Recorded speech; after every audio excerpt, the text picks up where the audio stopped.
नमस्कार मैत्रिणींनो, मी अर्चना अन्नपूर्णा किचनमध्ये तुमचं स्वागत आहे. तुम्ही या वडीचा आवाज ऐकू शकता. इथं काही कुरकुरीत ही वडी झालेली आहे.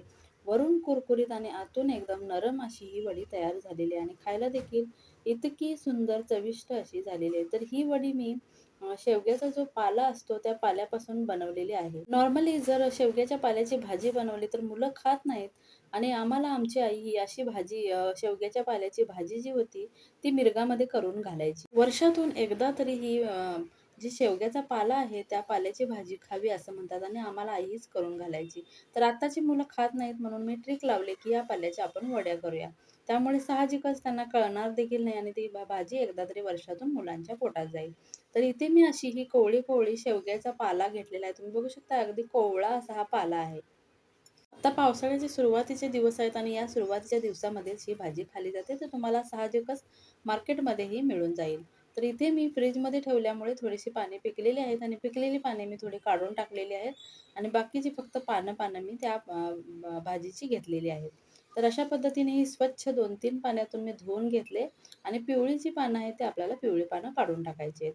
तर ही आपल्याला बारीक करून घ्यायची आहे म्हणून मी एका चॉपरवरती ही भाजी घेतलेली आणि एकदम बारीक अशी आपल्याला ही कट करून घ्यायची आहे. अगदी सोपी सरळ रेसिपी आहे. शेवटपर्यंत नक्की बघा आणि जर तुम्हाला माझा व्हिडिओ आवडला तर व्हिडिओला एक लाईक आणि चॅनलला सबस्क्राईब नक्की करा.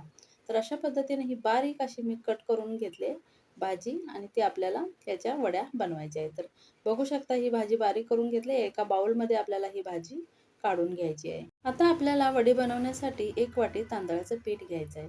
तर 1 वाटी मी तांदळाचं पीठ घेतलेलं आहे. यामुळे वडी छान कुरकुरीत तयार होते. त्यानंतर मी 1.5 वाटी बेसन घेतलेलं आहे त्याच वाटीने. 1 चमचा धना पावडर आणि 1 चमचा जिरा पावडर टाकायची आहे. बेसनचा पदार्थ आहे म्हणून थोडासा हिंग घातलेला आहे आणि चिमूटभर ओवा घातलेला आहे.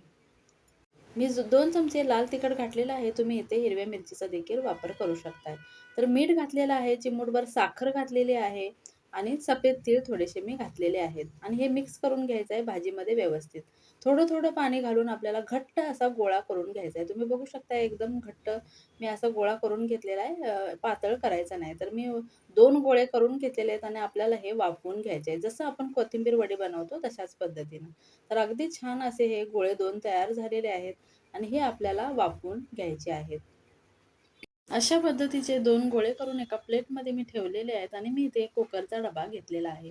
तर कुकरच्या डब्यामध्ये खाली मी एक चमचाभर तेल घातलेलं आहे आणि व्यवस्थित पसरवून घेतलेलं आहे आणि त्यानंतर जे हे आपण गोळे तयार करून घेतले होते ते यामध्ये घालायचे आहेत. जेणेकरून हे चिकटणार नाहीत म्हणून आपण 1 चमचा तेलाचा वापर इथे केलेला आहे. तर अशा पद्धतीने मी हे कुकरमध्येच जेव्हा डाळ-भात लावते तेव्हा त्याच्यावरती ठेवून मी याला 3 शिट्टीमध्ये वाफवून घेतलेले आहे. आणि झाकण व्यवस्थित बंद करायचं आहे, नाहीतर मग आपलं पाणी मग त्यामध्ये गेलं तर असा घट्ट गोळा तयार होणार नाही. तर तुम्ही बघू शकता अगदी छान ही वाफवलेली आहे वडी. छान वड्या पडतात. तुम्हाला ज्या आवडीच्या आकाराच्या आवडतात, पातळ केल्यात तरी चालतील. तर अशा पद्धतीनं आपल्याला वड्या ह्या पाडून घ्यायच्या आहेत. कढईत तेल टाकायचं आहे आणि तेलामध्ये अशा पद्धतीनं या वड्या आपण कापून घेतल्या होत्या त्या सोडून द्यायच्या आहेत. तर गॅस मध्यम आचेवरती ठेवायचा आहे आणि आपल्याला हलक्या हाताने थोडंसं फ्राय झाल्यानंतर आपल्याला परतून घ्यायच्या आहेत. सगळ्या वड्या परतून घ्यायच्या आहेत आणि गॅस आपल्याला मोठा करायचा नाही, नाहीतर वरून फक्त त्या भाजल्या जातील आणि आतून कच्च्या राहतील. मध्यम गॅसवरती आपल्याला ह्या वड्या काढून घ्यायच्या आहेत. तुम्ही बघू शकता वडीचा कलर चेंज झालेला आहे आणि क्रिस्पी कुरकुरीत दिसत आहेत. तर या स्टेजला आपल्याला ह्या वड्यांचा गॅस बंद करायचा आहे. तर अशा पद्धतीनं ह्या वड्या इतक्या सुंदर होतात, इतक्या चविष्ट होतात. मुलांना कळलं देखील नाही, की मी यामध्ये शेवग्याच्या पाल्याचा वापर केलेला आहे. मुलांनी आवडीने या वड्या खाल्ल्या. तर तुम्ही देखील तुमच्या मुलांना अशाच पद्धतीच्या हेल्दी वड्या नक्की करून घाला. तुम्हाला ही शेवग्याच्या पाल्याच्या वड्यांची रेसिपी कशी वाटली मला कमेंट सेक्शनमध्ये नक्की सांगा आणि तुम्ही ही वडी मुलांना नक्की करून घाला. आणि जर तुम्हाला माझा व्हिडिओ आवडला तर व्हिडिओला एक लाईक आणि चॅनलला सबस्क्राईब नक्की करा. तुमच्या भागाला अशा पद्धतीच्या वड्या करतात का मला कमेंट सेक्शनमध्ये नक्की सांगा. पुन्हा भेटूया एका नवीन रेसिपीसोबत. तोपर्यंत बाय बाय. इथे तुम्ही बघू शकता इतक्या सुंदर वड्या झालेल्या आहेत. आतून मऊसूत आणि वरून अशा कुरकुरीत अशा या वड्या झालेल्या आहेत. अगदी सुंदर दिसायला देखील आणि चवीला देखील अप्रतिम झालेल्या आहेत.